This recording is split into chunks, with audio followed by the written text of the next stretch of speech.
Good morning. I just want to thank everybody for coming out. As we're going through this time in our life, we still have many things to do as a county commission.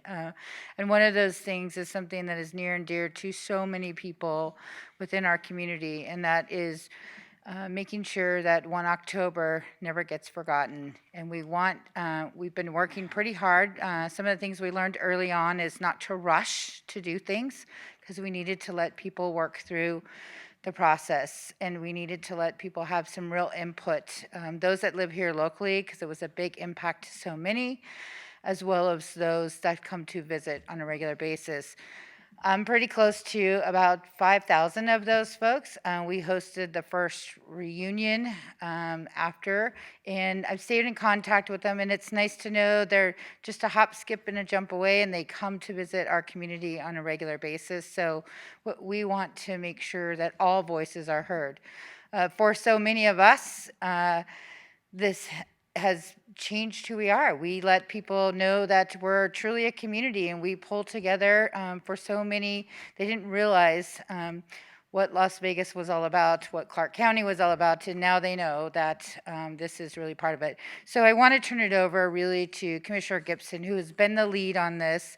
This is very important to him. He's attended all of the meetings, helped with the survey, and let you hear from him. But I couldn't be more thankful that he was there at the Resiliency Center early on, talking through with families, different things. So this is near and dear to his heart as well. And we want to hear from him on our next steps. So thank you. Thank you very much, Madam Chair, and we appreciate your leadership. We couldn't do it without the support that you're providing. I want to express my thanks to the members of the 1 October Memorial Committee. The immensity of the work and the emotion that combines and magnifies the challenge of doing this work is something that none of us can fully appreciate if we're not in the middle of it. And I and the members of our board recognize that all of this work has such incredible value. The results of the first survey and the focus groups have proved invaluable in helping us get closer to figuring out what a permanent memorial to remember ought to be and what ought to be included in it. For instance, the first survey showed, and when I say that I mean 66% of the respondents told us that it's extremely or very important that the events of October 1 be built, or the memorial to those events be built at the site of the Route 91 Harvest Festival on the Las Vegas Strip. Now that's interesting because that's not public land, that is not anything we have any control over. And without really significant urging, you know now, and I'm so thrilled to be able to say it publicly, that that MGM Resorts has donated 2 acres on the northeast corner of the concert site adjacent to the church for the memorial. It was the right thing to do, and we're all very appreciative. And they're a part of this community.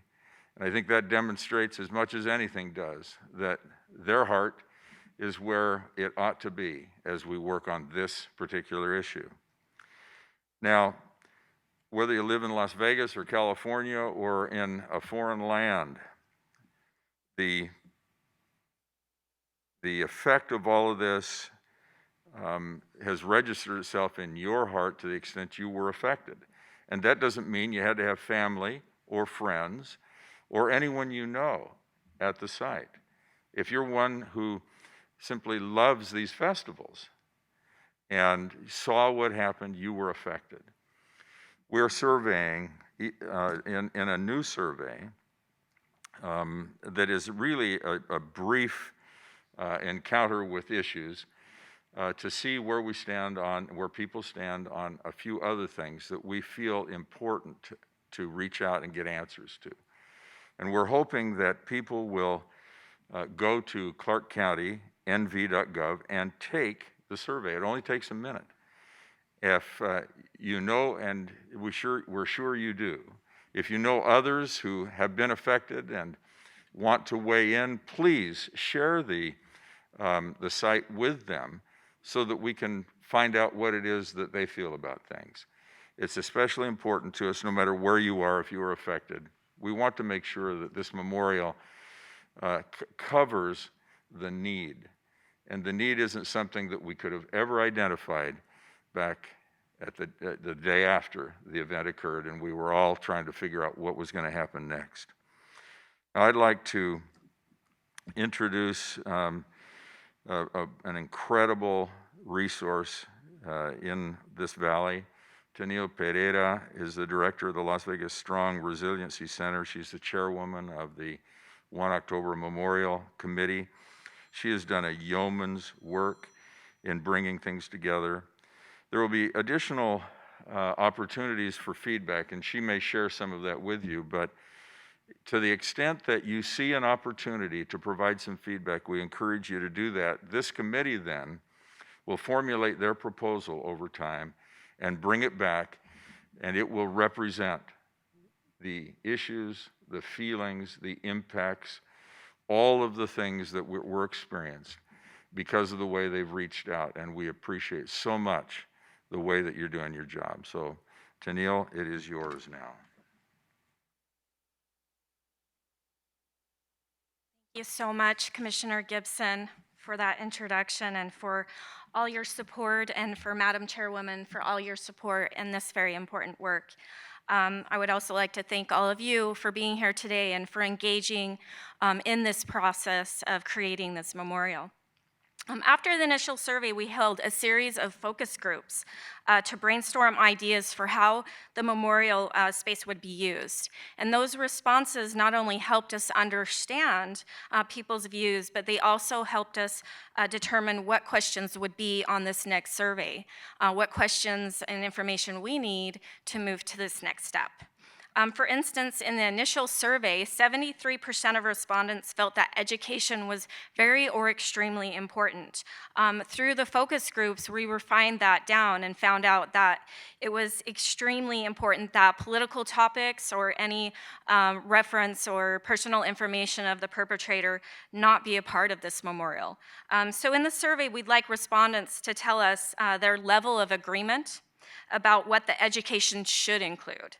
For instance, should we have stories of heroism and support, biographies of the victims, survivor stories, mental health support, possibly lessons learned by the first responder community as well as the hospitality community?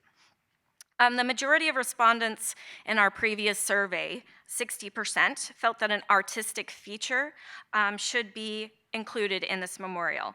Some ideas that came out of the focus groups were based on different attributes. For instance, should there be reference to country music, a symbolic representation of the 58 victims, or perhaps images provided by those impacted? Focus groups often indicated that the memorial should offer a tranquil, solemn space for reflection, which was most often associated with the element water. However, some noted that given the limited water resources within our community, that maybe an alternative medium could be used to get the same effects and impacts of water. So our survey asks, if water is not used, to what degree would you support an alternative feature to achieve the same effect? The committees learned that allowing mementos to be left at memorials can have a lot of negative unintended consequences. To manage this concern, focus groups came up with the different ideas of how you could limit or manage the use of mementos. And so the survey is asking what the public feels about some of those solutions. For the overall design, a concept emerged among focus groups with strong support for a curated journey, which would include separate spaces for quiet reflection and for learning about the event and its consequences. In these spaces, there are opportunities to incorporate technology. And so we're asking the public, to what degree or level would they like to see technology incorporated into the design? These are all very important questions to help us move this project forward, and we strongly encourage all to give us their thoughts on these questions. There also will be additional input or opportunities for public input moving forward, and those will develop as the committee takes and gathers the input and develops it further.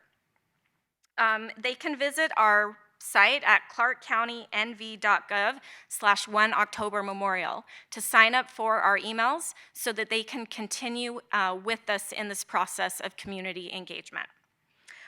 We have our meetings live on our Facebook page, which is facebook.com/1 October Memorial, and also on Clark County's YouTube page. The committee and Clark County are making a push on social media to encourage survey participation. Look for them on social media using the hashtag 1OctoberMemorial. It's on Facebook, Instagram, Twitter, LinkedIn, YouTube, and Nextdoor. If you would like to share the information and the different things that have been developed on your personal social media accounts, we highly encourage that to increase participation, and all of those can be found at clarkcounty.gov/1 October Memorial. Again, I'd like to thank everyone that has participated in this process up to this point, provided us so much valuable information to help us get to this second survey, and thank everyone for their participation and helping us to get the word out. Thank you.